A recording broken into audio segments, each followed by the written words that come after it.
Hi students, in the last section we had discussed about the star delta transformation. Now let's do another problem in the same section. So the question is, an electrical network, it is arranged as shown in the figure. Find the values of current in the branch AF. So these are the points A, B, C, D, E, F.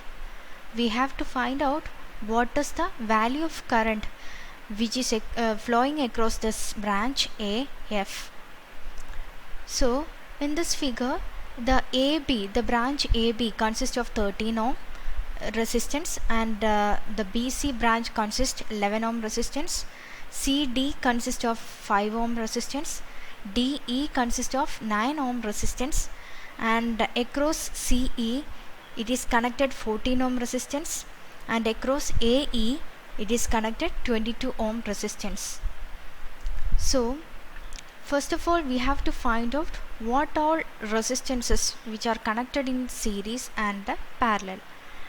Now first of all we are going to find out what is the value of resistance between E and C. That is this point is E, and here it is C, and we have to find out what is the resistance between E and C, effective resistance between E and C. So for that, the effective resistance between E and C is denoted by REC. For that we have to find out which all resistances are connected in series and which all resistances are in parallel. So here this 5 ohm resistance is connected in series with 9 ohm resistance, and these two resistances which are parallel to this 14 ohm resistance.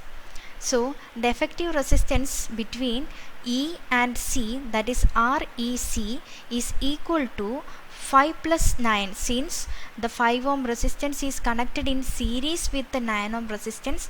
So the total resistance is 5 plus 9, and this sum of resistances are parallel with this 14 ohm resistance. So the equations becomes 5 plus 9 into 14 divided by 5 plus 9 plus 14.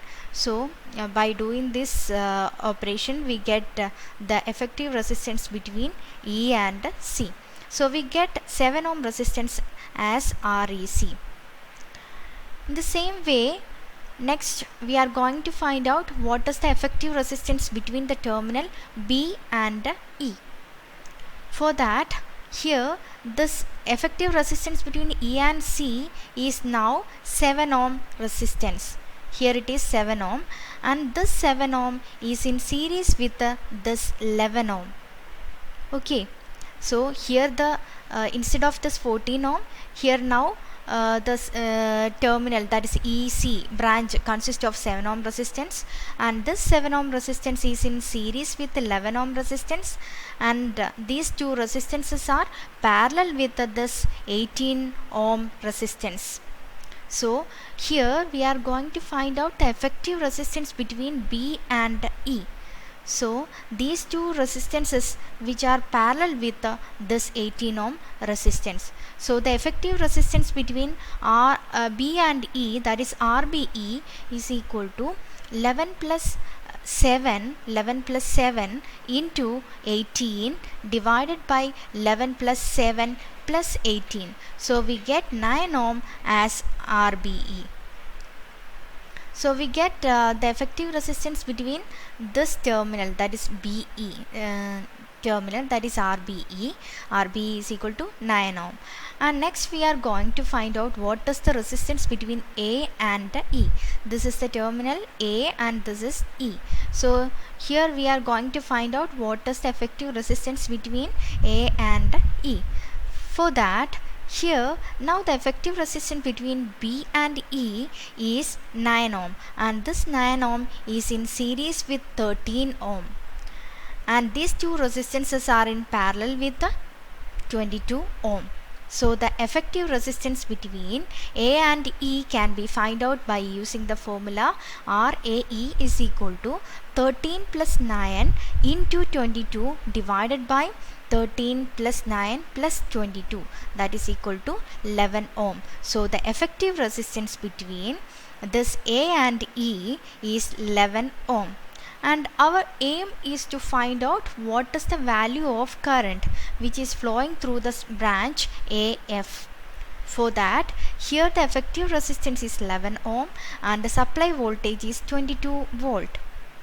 So the total, that is the effective resistance or total resistance of the circuit now becomes 11 ohm, that is RT is equal to 11 ohm, and the supply voltage is 22 volt. So the value of current which is flowing through the branch AF is equal to the value of current I is equal to V divided by R. We know the general equation for finding the value of current, that is V by R. So here V is 22 and R becomes RT. RT is equal to 11. So 22 divided by 11 is the answer, that is equal to 2 ampere. This is the current which is flowing through this AF branch. Okay, thank you.